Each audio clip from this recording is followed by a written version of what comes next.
Thank you for joining us for this episode of Take Notice, Amplifying Black Stories. I am your host, Allison Preisinger-Higgins. Take Notice, Amplifying Black Stories is a podcast exploring society, culture, and current events through conversation. We aspire to create an open, respectful, and equitable space where guests may feel free to share their truth and lived experiences. Our core values are rooted in community, connection, and personal development. Stories help us learn, relate, and grow. We are here to listen, to take notice. Thank you for being with us. I would like to show gratitude to the traditional ancestral land of the Puyallup people past and present on which this episode was created. I encourage listeners to research the land on which you live and are listening right now. Recognizing this is just the beginning. The more you explore, challenge, and learn, the more questions may arise, but this is how we grow and connect. On this episode of Take Notice, we welcome Marshall Hugh. Marshall is the band leader for the Marshall Law Band, based out of Seattle, and we discuss their experience as a band performing at CHOP, the protest on Capitol Hill in Seattle in 2020, following George Floyd's murder. The album that came out of that experience called 12th and Pine, and then many projects that they've developed since then, including Fremont Fridays, a gala supporting a local nonprofit, and the SS Jellybean. So stick around to listen to all the details about the SS Jellybean and their projects, including the importance of mindfulness, health, and wellness as a creative. We do discuss their gala that's coming up on December 23rd at the Crocodile in Seattle. You will have time to get tickets and go to that and experience that if you're in the Seattle area. So definitely check that out and find the Marshall Law Band online. During this conversation, you might hear Marshall's bandmate, Matt McAlman, in the background just a little bit, and at the beginning a little as well, because I interviewed him right after I interviewed Marshall. So you'll get to hear kind of part 2 of the Marshall Law Band journey in a week. So you might hear him in the background here and there because we're all just hanging out in person in the Tacoma Arts Live offices in Tacoma here. So I appreciate them coming down through traffic and having a really cool conversation with me and sharing their story. So thanks for being with us, and please enjoy this episode with Marshall Hugh. You gotta like pretend. You have to get on your own take, bro. Yeah. All right, Marshall, thank you for joining me today, this afternoon, in rainy Tacoma. Finally rainy for like a day anyway. Yeah, thank you for having me. Yeah. It's anytime you can connect with people that are passionate about similar things and the music scene and amplifying Black voices. Really appreciate you. So I know we had the option to do it in Zoom, but we wanted to show that we appreciate your time and want to come down here and do it face to face. It's always the best energy. Yeah, I agree. I appreciate that. And you traveling through the lovely I-5 traffic to get to me. It's serious over here. We thought we got out early enough. We actually usually do band rehearsal from 12 to like 4 or 5-ish. We moved it up 2 hours and tried to leave at 2 to try to beat the traffic, but we're unsuccessful. Yeah, well, at least you were here early, so I think you're still successful. Yeah, exactly. We were all on time because we left 2 hours early. Oh my gosh, I'm sorry. Yeah, all good. Man, yeah, that's awesome. So we were just talking about how I've seen the Marshall Law Band's name quite a bit, and I guess I don't know how because it wasn't Folklife and it wasn't the Row Room specifically, but you all have been around for quite a while. So before we get to that, though, where did you get started in music, and what was that spark for kind you? Of that awakening? It's I feel like every musician has that kind of like aha moment. Yeah. Mine kind of came later in life at my freshman year of college. But prior towards that, I was always the person that was like having to give the speeches at school or like be the line leader or these type of things and speak for a conglomerate of people. And so that in sports kind of just always put me almost in a leadership role. And then I've loved music. My pops listens to a lot of funk. My mom listens to a lot of like classic rock, the Eagles, Beatles. My dad's more like Parliament Funkadelic. James Brown, loves James Brown. So those two worlds were my like musical upbringing. And it's like just a lot of like short form poetry, I guess, and really energetic delivery of lyrics. So I'd like to think I picked up some of my speaking skills from that style of music. But then music kind of slowly started coming around in high school when people would start freestyling. Or I remember I freestyle battled my sister once. She beat me, but she's like 5 years older than me. I get her now, you feel me? But so around middle school and high school is when I started freestyling. And then when I went off to college, I was playing sports. But I had a good friend named Crispy, who was still to this day one of the best rappers I ever known, and he just kind of showed me how to record. He's like, "You're really good at freestyling. Have you ever tried to make a song?" And once I made my first song, it was a rap. That's just all I cared about, all I ever wanted to do, and it just consumed my life from that point forward. That's awesome. Yeah. So did you grow up in the Seattle area? I did. So I grew up in a place called Mill Creek. Yeah. Which is like about 30 minutes or so outside of like downtown proper, but still south of Everett. And I really my pops, he worked in the city, and so I ended up going to O'Day High School.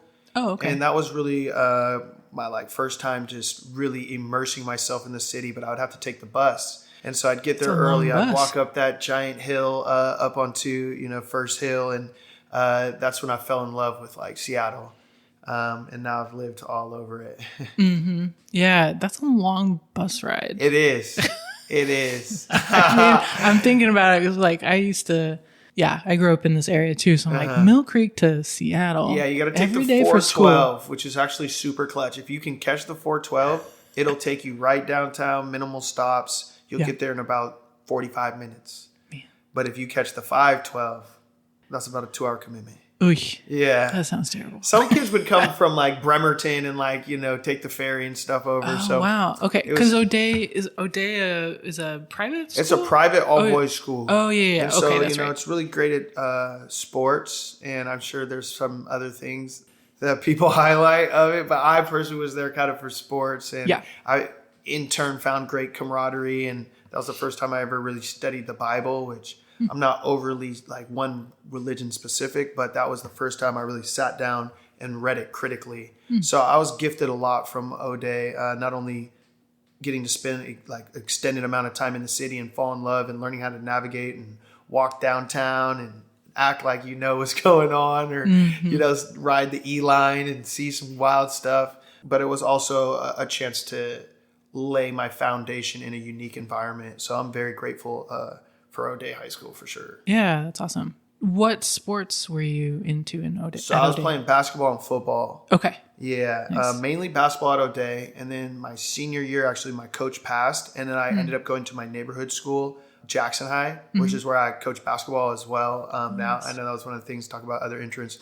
I'm still a basketball coach to this day. Oh, sweet. And so my senior year, life got a lot easier because my high school is like 5 blocks from my house. Oh, yeah. Jackson's. Yeah, so that's right. I played basketball and football there, and I ended up playing basketball, football in college as well. Oh, sweet. Yeah. What college did you end up I went to going Carnegie Mellon in Pittsburgh. So that's kind of like a really well-known school for coding and also acting and business. So that's kind of their best. I was in the humanities program, history, public policy type stuff. So we were considered the slackers, but it was still a lot of smart people out there. And that's when I learned like, wow, these coders, they're so passionate. They're so dedicated to their craft.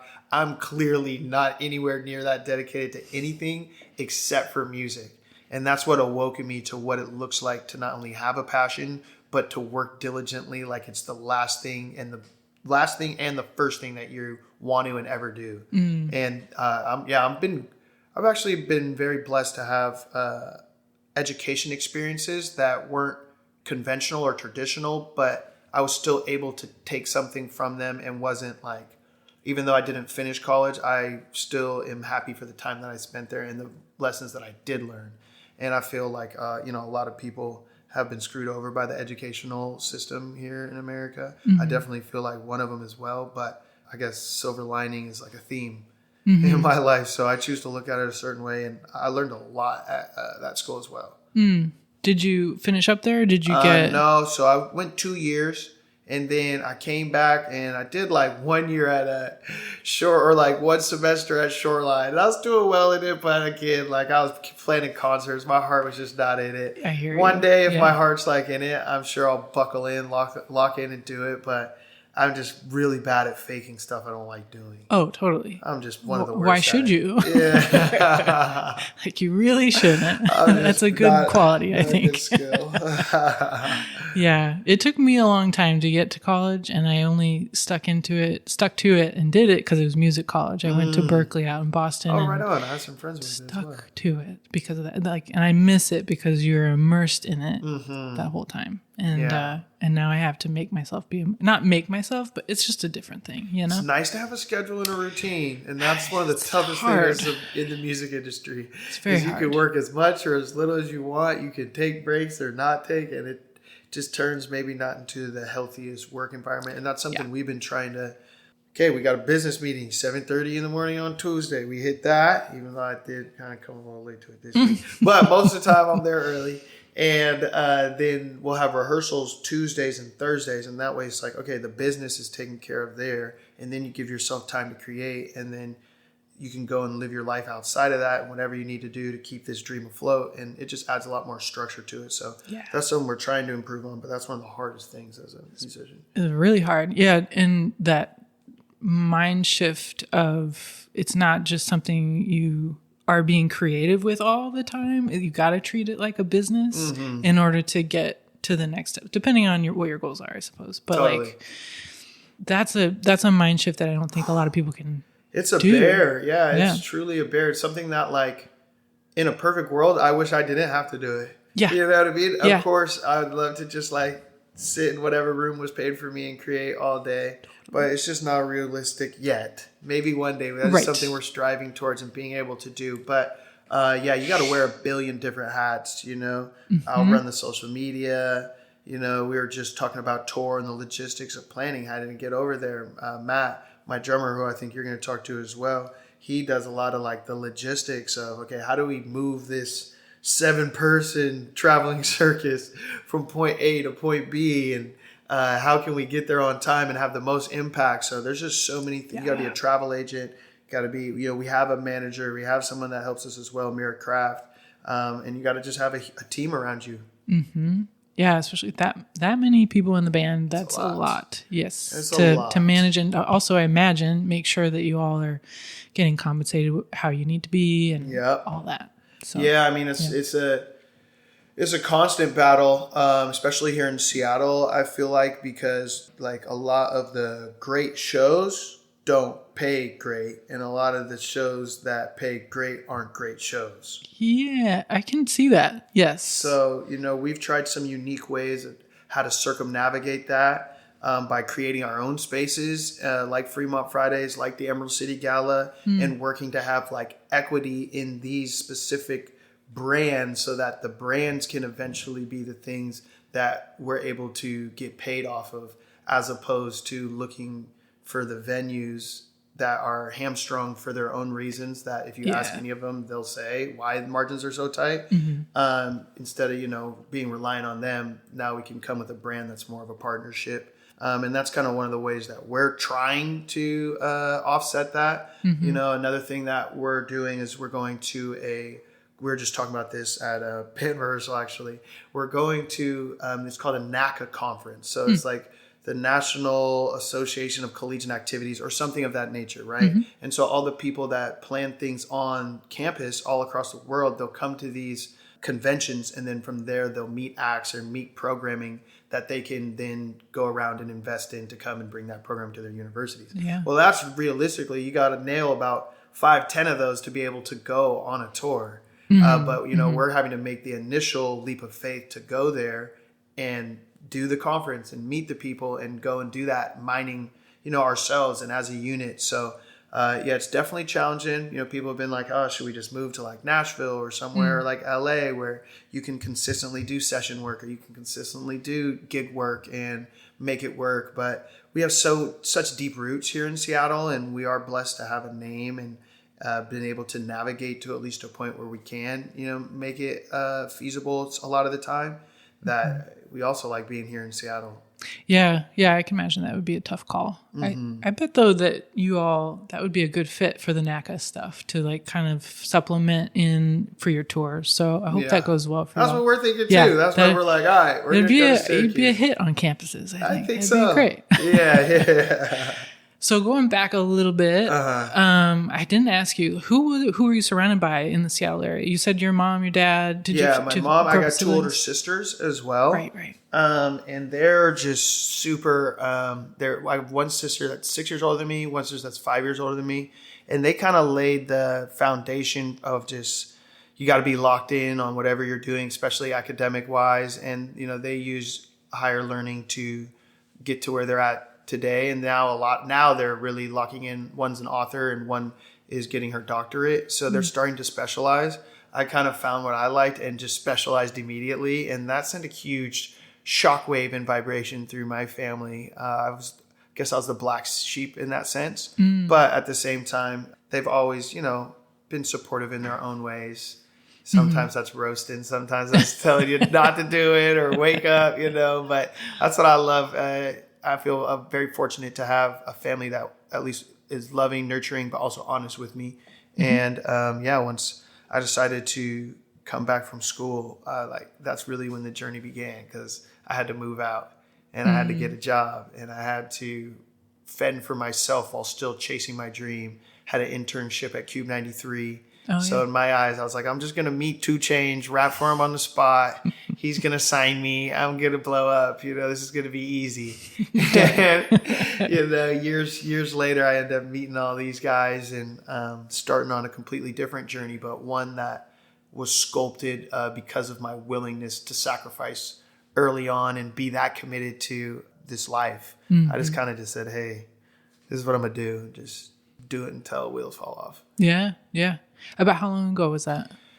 Let's see. That was probably like 7 years ago, and I decided just to just full out do it. I think us as a band, we started like late 2016, early 2017. Okay. I think around 2013 is when I came back and I actually because I had to move into like a place kind of frantically. I moved into an apartment that just has you rent your space, you lock your door, but it's shared space. Oh, yeah. And so it's kind of down by, it was on 18th and 45th Greek Row at UW, and it was an apartment though. And one of the 6 random roommates I got ended up being our saxophone player, Metal Marty. Oh, and nice. I hung out with him for a whole year. Didn't even know he played the sax. Because he was going to school for something else. And then eventually he was like, "Hey, you should come and jam with my band." I was like, "What, Marty? You have a band? Why don't you say something?" This whole time I've been making struggle beats and jamming it out in my little room, bro. You could have said something way earlier.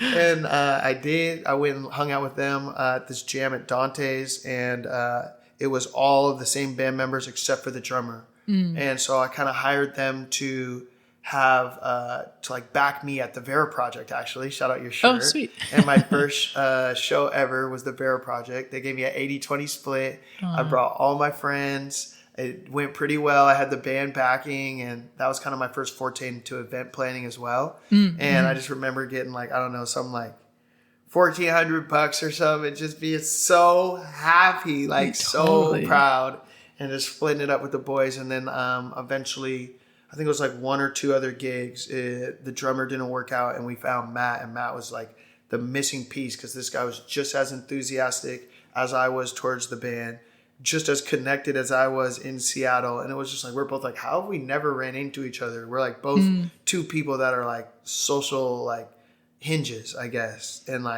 a start of a lot of spider webs. Oh, sure. Social spider webs. And so we linked up, and then that's when the band really got serious. That's when we put everything together, and our first forte into the scene was a hip opera.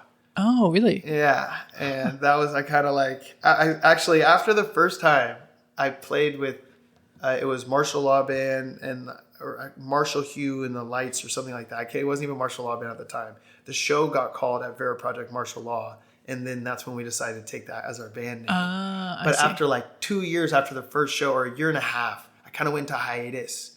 and was reading a lot of books and deciding to do this whole hip opera thing. This is before Hamilton even came out. I felt like I was on the cutting edge over here. It was like a race against Hamilton once I started hearing about it. I was like, oh, dang you, Hamilton. Man. But, ours was on a different scale and served its purpose as well, and maybe something we may revisit. But yeah, that was our first like real entry into the game after the Vera project was kind of a reemergence. So you didn't ask me any of that, but I was telling you. I love it. It's great. I'm good with it. So when you all write as a band, because I'm a singer-songwriter, so I do all the things. Totally. Perform by myself usually.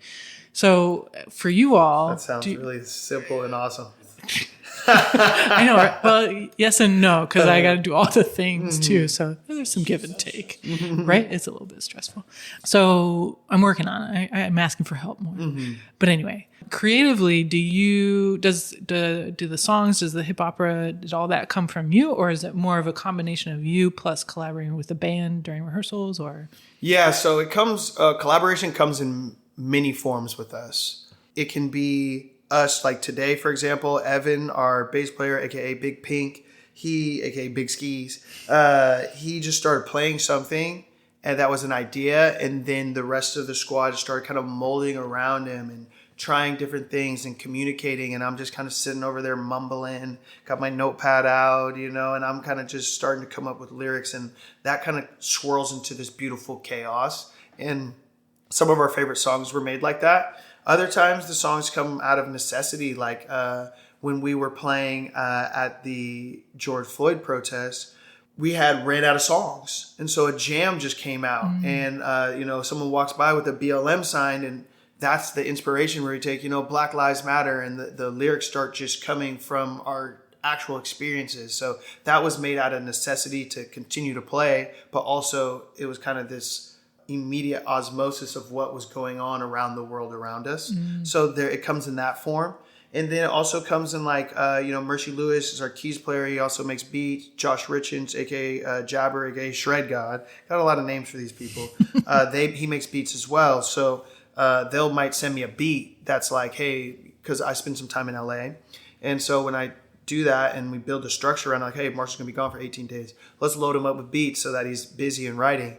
And so they might send me beats, and then I'll have the lyrics already ready. Then I'll come back to the band and be like, hey, here are the lyrics. This is the generic template that we have. Now let's bring it to life around these, and might end up changing lyrics to match a harmony or a sax line, or the sax line might match my lyric. And so that comes together in a myriad of ways. And, even sometimes you might just have like a hook that you can just don't have attached to any sort of music, and as I just come and sing it, someone will play around it. As far as like the creative ideas, that's a big collaboration as well. But I will say, like, I'm very blessed to have, because I am naturally a visionary, I've had some great ideas and I've had some bad ideas, and the like boys, and the boys and the surrounding team, they'll support my bad ideas as hard as my great ideas, and they kind of get flushed out that way. I think we're starting to be able to sniff out the bad ideas a little sooner as people get to know me, but it hasn't slowed down my volume of suggestion of them. And I think that's one of the biggest strengths of our unit, is that, me, Matt are often visionaries with like, hey, this is what we should do. And the other people are great at finding support within that vision. And so that's how Fremont Friday got started. That's how we built the SS Jellybean, which is our parade float that we attach to the back of a rig, drive around town, play music on it, bring the music directly to the people. It's also our stage at Fremont Fridays. That came up with an idea of just like, hey, we can't have concerts right now because it's COVID. How can we still bring the joy of music to people in a safe way? And I was just like, we should get a parade float. And all the boys just start cracking up. And I was like, serious, I think we can do it. And then, lo and behold, they're on there freezing their hands off, their butts off, playing with me and playing with us and supporting the idea and having this idea be their own as well. And so I'm tremendously blessed as a band leader to have people that, don't get me wrong, they'll push back too, but they'll do it in a way that doesn't stifle my creativity. It's just like, hey, back to the drawing board, buddy. All right, cool. Eventually I'll think of some other stuff we'll do. So yeah, that's how the Gala, Fremont Fridays, hip opera, and the SS Jellybean did come about. But I love that. It has to happen. You need a team or else it's not going to happen. Yeah, it seems like a really strong team, because if you're able to bring all the ideas, no matter how off the wall you may think they are or somebody else may think they are, you're at least able to get them out, because that's how creatively you can get to the really, really good stuff, right? Mm-hmm. Just get all the other stuff out of the way. So did all of those, not the hip opera, but the SS Jellybean and the Fremont Fridays, did that all come about from COVID, like COVID times, or? Yeah, I mean, so here's the thing that was wild. We were slated to go on a 50-day national tour in like, I think it was supposed to start at South by Southwest, which was March 13th of 2020. Right. So it's literally days before, like, you start hearing rumbles of it. And that it was just, to go on a national tour and to get in a van and be gone for 50 days, it's just like this leap of faith and this like willingness of, it's like so much planning. You got to just go and you got to do it. And we had all decided like, all right, we're going to get in this van and go together no matter what. And so when life shut down, that was a huge gut punch. Mm-hmm. That was really tough. We had put so much into it already. And so we had to reinvent ourselves, and I just moved in with the band and just crashing on the couch, and that was the only way that we could safely like see each other, is if we were all just in the same place together. And that happened, and then maybe I want to say a week and a half later, George Floyd was killed. And then that sent us into a whole other whirlwind and trajectory of what ultimately culminated in 12th and Pine, the album that we have describing our experience of being out there and bringing music to a very wild situation that to this day, Matt and I were like sitting somewhere at the Hilltop street fair, like some loud noise or something popped off, or it kind of just, and then both of us stopped so quick, and just we ended up chuckling it off. But we really went through an experience that the best way to process it was to make the 12th and Pine album. So if anybody is listening to this and hasn't had a chance and is interested in maybe hearing our thoughts on that time period, we poured it all into the music, and that was something I'm to this day extremely proud of. We wrote the album in 5 days, recorded it in 5 days, mixed it in like 9 days, got all the features, and then put it out to the people to have it be something that other people could use as a cathartic moment as well, and to have our side of the story told through the mediums that we best do it. And so through that's when we're like, how do we now promote an album and a message that we feel so strongly in the middle of COVID? And it was kind of, by then it was trying to curtail off a little bit. So it wasn't like full lockdown, but you still couldn't gather and have concerts. Right. And it wasn't safe to. And so that's what I thought, the parade float, people would just open up their windows and they'll be able to just hear Marshall Law Band. Yeah. And that's exactly what we did. And we went and rebuilt it. Mercy, the whole squad, all the homies, significant others were out there painting it. And so the Jellybean itself kind of came out of necessity, and that created the innovation. And then once that was all done, the next summer, we're like, what if we just pulled up the Jellybean to this spot LTD that we'd already thrown a show at, Summer Splash Fest. We kind of always come with these catchy names and see what sticks. That was one of my other ideas, Summer Splash Fest. Everybody was dressed up in swimsuits and stuff. It was all right. Nice. But the Jellybean, we just pulled up the Jellybean, and that's how we created Fremont Fridays. We would just pull up there every single Friday. And then the name kind of just came of itself, and we teamed up with Mediums, who does a lot of the vending around the programming. And it just kind of became a thing of its own. So that idea was kind of originated as a result of the SS Jellybean.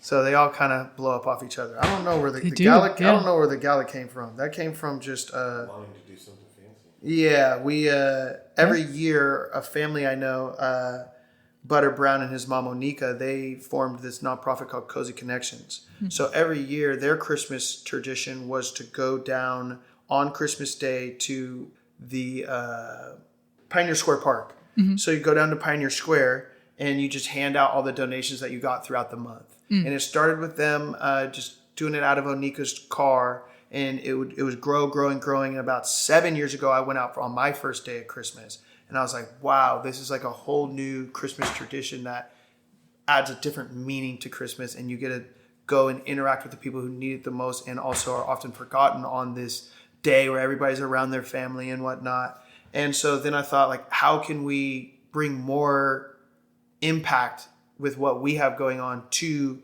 what they already do? And that's when we threw our first party that we got donations of, and we just did it like in my folks' living room. And we got like maybe 4 or 5 big boxes worth of donations. And then we went out on Christmas Day and we saw the impact of having 36 more backpacks or, a couple more tarps, a couple more sleeping bags. And then we're like, all right, we need to do this on a bigger scale. And then that's when the Gala came up, because we're like, all right, how can we get everybody to be aware of this cause, people to enjoy good music and to party with a purpose and have the impact grow? And this Christmas, we were able to feed and gift over 750 meals, suitcases, sleeping bags, tarps, Visa gift cards, cell phones, things that are really impactful for the people who need it the most, and go out there and put a smile on people's face. Barbers are out there and whatnot. So nice. that one, the Gala became something that was used to help Cozy Connections further what they got going on. Oh, that's amazing. Yeah. How many years has that been going? So this was their 14th year. Oh. And the Gala for us, this is our Sweet. 4th Gala. Okay. And every year we've seen some serious progress. That's at amazing. Least 100. So this year we want to get to 1,000. Wonderful. Yeah. Where, when is that Gala for this year? So that's Christmas Eve, December 23rd. Nice.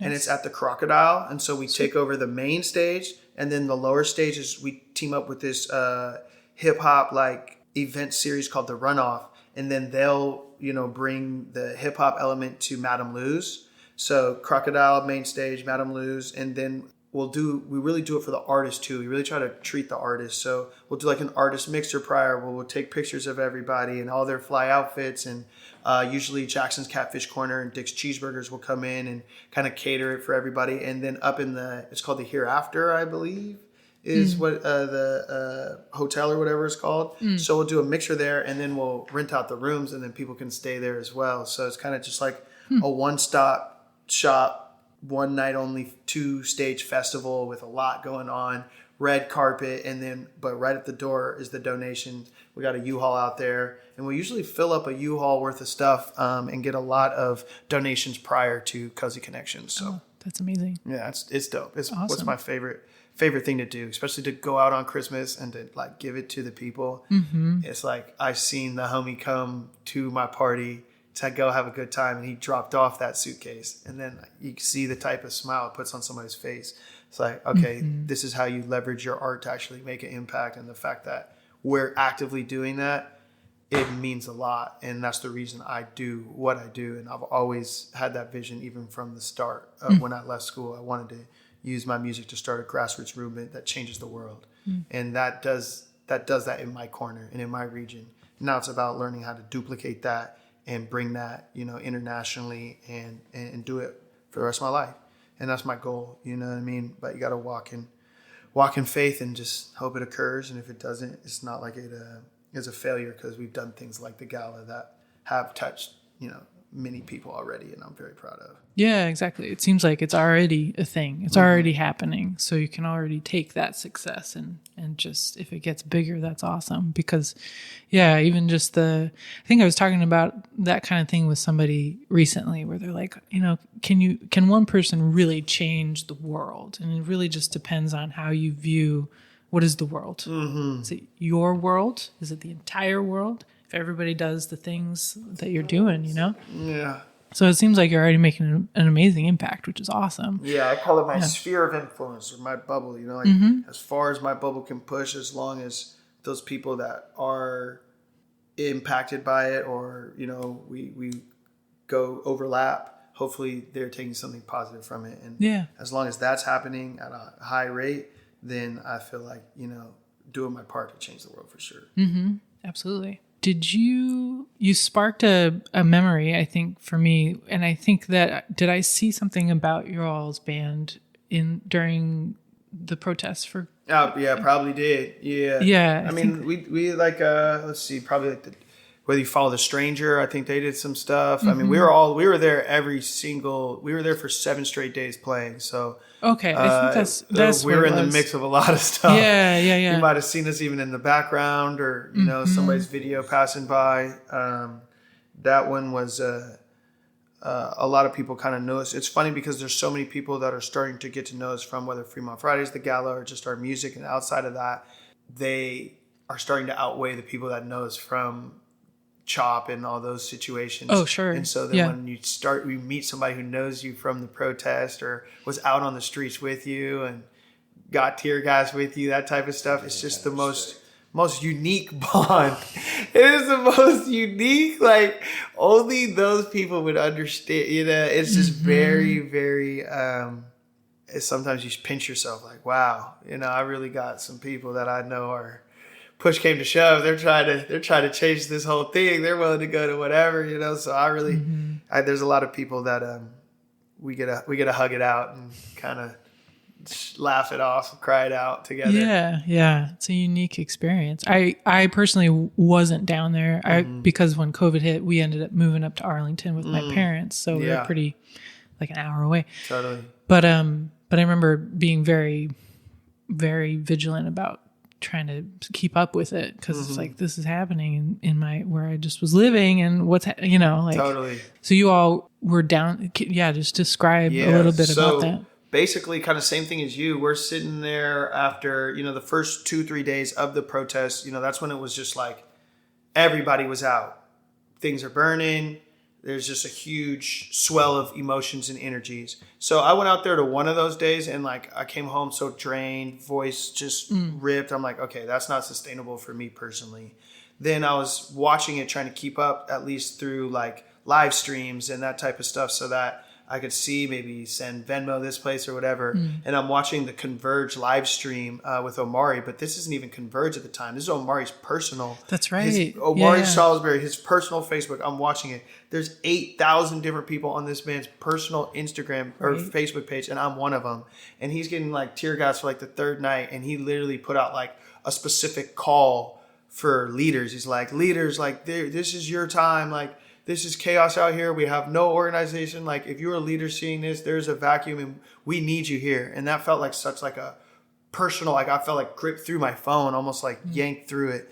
And the next day is when I hit Matt, Matt's the only other, brother in the band. So I'm like, bro, I'm thinking we need to like go out there, but do it our way. Bring our music, bring a recharging energy where all the like, for the infrastructure and for those who don't know, with the protest, there's like the bike brigade, there's people, the medics that are there are people that are making sure people have Nutri-Grain bars and saline for their eyes, and it ends up being probably a 200, 300 if I'm doing an estimate, could it be more, like moving unit of people that are there day in and day out and are providing structure around what looks like chaos. And so those are the people that we started to meet and organize with. And we brought music and just a place for other people to come up and give their speeches from, and kind of like a recharge hub and a place where we could be like, all right, now you got to go to the East Brigade, or like, no, okay, we need you at the main line, or like, hey, go bring some waters in there, and we can do it educationally. And then our music was already centered around uplifting people. And so it was us being ourselves in real time, in real moment. And the impact that we had out there was pretty palpable and very, very life-changing, because we were there. I can remember my mom hitting me and being like, yo, I got bail money for the band, I'm really proud of you for being out there. And just a lot of the people that would embrace us every day and be like, yo, you're giving us strength to come back day in and day out, because, it gives us something to look forward to. So for us to like be able to contribute in real time, and we just seen some wild stuff. Like, we see when the National Guard came in and the tanks were bearing down on us, and we were just basically just like the soundtrack to it all. Like, we were telling people like, we're not going to move. Like, we're literally not going to move. So you guys don't leave either. And like people just like sat around the stage, and then people created a line to where the tanks and the National Guard would like arrest 2 or 3 people, and then they'd light something else on fire. Then they'd have to bring the fire department in. So they were just inching away. And by like 2 a.m., the like National Guard and the Bearcat like tank things they brought in literally turned around and went home. And the next day vacated the police precinct. It was just the wildest stuff to like witness firsthand and to be a part of. And that's what the album 12th and Pine is like super, super all about, you know, because I really can't say it any better than I did on 12th and Pine. Like, just poured my emotions towards it in the music. But yeah, it was a lot to go through, and it's like, man, if I can do that with these guys, playing some concerts, pretty easy. Understandable. Oh so my God, really look at anything like, oh, in the fire, that. that's like, for sure. Yes. Jeez, are they gonna tear gas me? No, okay then. Right, nothing scared you after that, I imagine. Jeez. And fortunately, no one had to use your mom's bail money. Nobody had to use it. No, we had a bunch of other wild stuff happen there, right. But no, we didn't get arrested. This is good. This is good, man. Yeah. So wild. And even to think about, it was 3 years ago, and then it was just like this weird chunk of time. Now we're just crazy. Like kind of back to regular life, but we all just had this 3-year mayhem experience. Right. so wild. No, that changed us for sure. Yeah, I imagine. Yeah, especially as a band, that's probably very gelling as well. Yeah, big deep end guys. Yeah.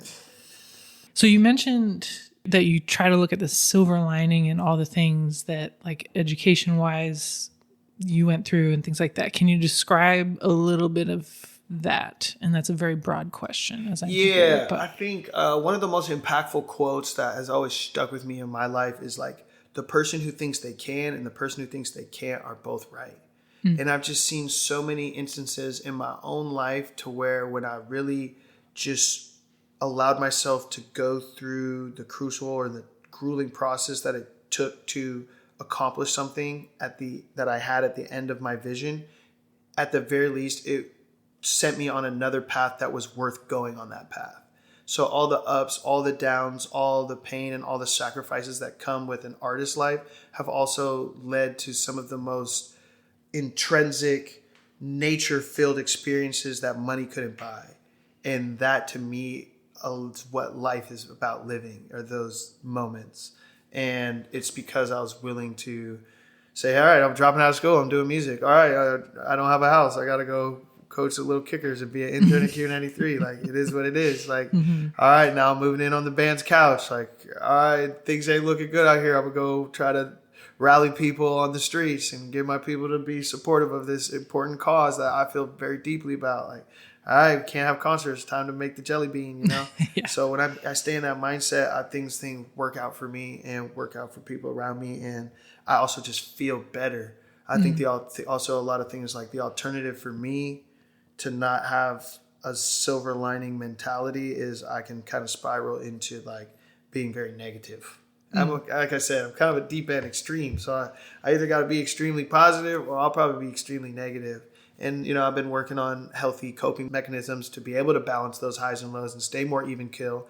But I also enjoy being a person of extremes because that makes you unique, and it allows you to express who you truly are. You're not zombified by staying in these two zones. And so, but, you know, things like working out, you know, I switched my diet around, drinking smoothies, meditating, saunas, hot tubs, hot springs, occasional vacations and breaks. Those allow me to at least minimize the times that I'm super down. So for the most part, I'd probably say like the coup 300 plus days a year, I'm pretty cheery.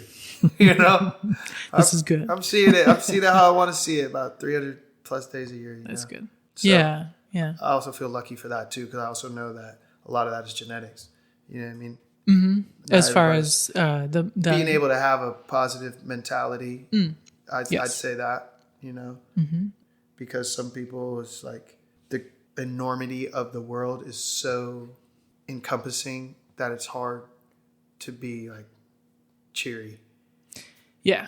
And I'm able to, for whatever reason, it doesn't hit me too much too often. Definitely does. but not too much too often. So I know I'm lucky in that regard, and I'm blessed in that regard. And so that's why I try to share my optimism with other people as well.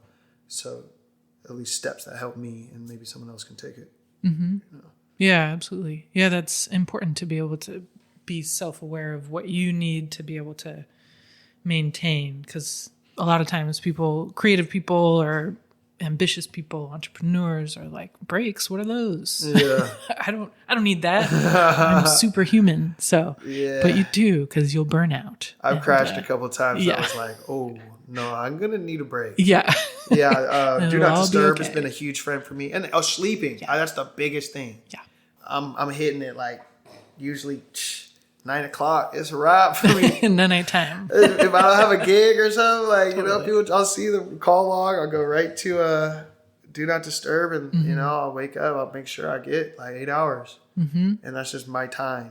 Yeah. So sleeping has been a big way to balance that out too. Because like for example, when we did like the chop and all that, I didn't sleep for like 2 straight weeks. Mm-hmm. By the end, I was so paranoid and like out of shape and like mentally worn down. Like wasn't sustainable. No.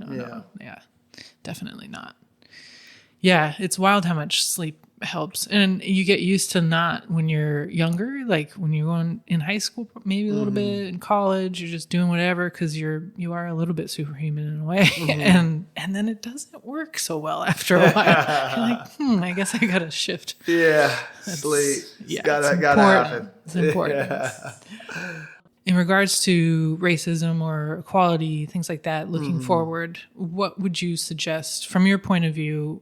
What would be something that folks could focus on more to try to come together, to try to problem solve a bit? Yeah, I think like the number one thing is like in any capacity, whatever you have that you're able to do, just jump in the game a little bit, whether it just be like volunteering an hour a week, an hour a month on a cause that you feel passionately about. Because once you have skin in the game, then it changes your whole perspective of what can actually be done in the present time. And then that allows for you to prioritize. You realize, okay, maybe I don't have money right now, but I have some time. I do care passionately about this cause, so let me go and be a part of that. And then that cause may be able to bridge the gap towards where we're all trying to get to. I think that you got to look back at anybody who's ever made, and I personally feel like that there has been, although minute, positive progressive steps in racism over the past 60 years. Although some of the problems are very similar and it's sick and tired of dealing with the ones that are similar, we know that if people really put themselves into the movement and are willing to sacrifice for the now, for the down the road, that our kids and our kids' kids will be closer together, even if it's fractionally 1%. And that is enough for me to put skin in the game and actively try with a long-term vision. Mm-hmm. That alone is. If it can be expedited anyway, trust me, I'm the first dude to go scream on a car about it. I'm with it, And if somebody is a leader and is capable of activating what I have around, I'm willing to be an active servant and participant to that leader and to a greater scheme. Am I going to be the one individually to do it?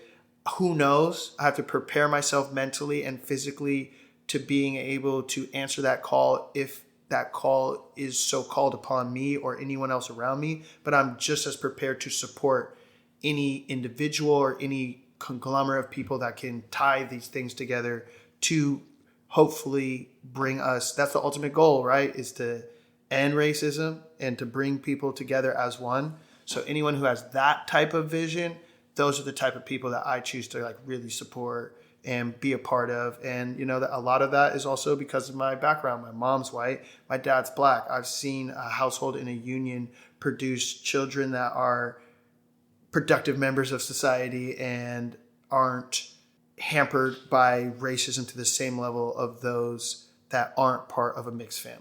And so I know that eventually if people choose to or want to, or at least get out of their own stigmas around it, it is possible in a small capacity.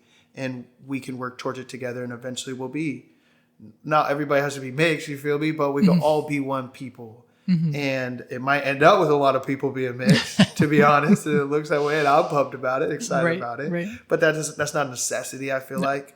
But that is where I want to see the world get to a place that is one and unified, and that has, those are the people I look up to and I idolize, are people with that vision. So I'm willing to push that vision and also willing to support people with that vision. And I do it through my music. But I encourage everybody to find something that they're willing to do it through, or if you can't do that, donate your time to somebody that you believe is attempting to do that, or your resources. And that's what I think is reasonable to expect of people. I would love to see people go above and beyond, but I think that is the bare minimum to even have an opinion on the subject. That makes sense. Yeah. Thanks for sharing that. Yeah, that makes me think of a couple of different things. I've been reading the book Cast. I don't know if you're familiar with that. I'm not. It came out in 2020 by, I want to say Isabella Wilkinson. Anyway, I'm only like a little bit into it, and it's like that big. Anyway, I'd have to audiobook that one, I'll be honest with you. Right. It's probably on audiobook somewhere.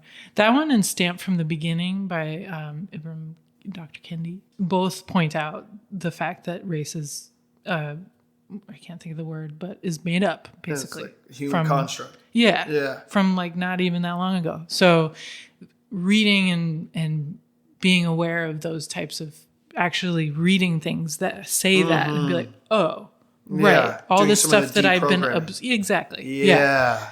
Deprogramming all the stuff you've absorbed since you couldn't even realize you're absorbing it.